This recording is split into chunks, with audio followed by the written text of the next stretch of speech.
Alright guys, a quick one. Here, I'll detail how to delete lock screen wallpaper in iPhone.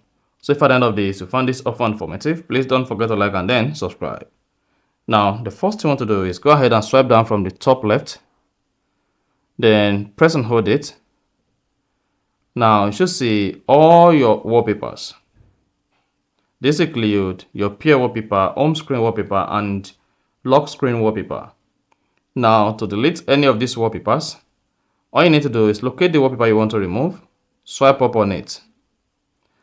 A trash icon will reveal beneath it, then go ahead and click on the trash icon. Then from the pod that says delete this wallpaper, click on delete this wallpaper. And then repeat this on all other wallpapers that you want to delete. After that, select the wallpaper you want to set, and then go back, then you should see the wallpaper deleted on your iPhone. And that's it. Then that's exactly how to delete lock screen wallpaper in iPhone. If you found this offer informative, please don't forget to like and then subscribe.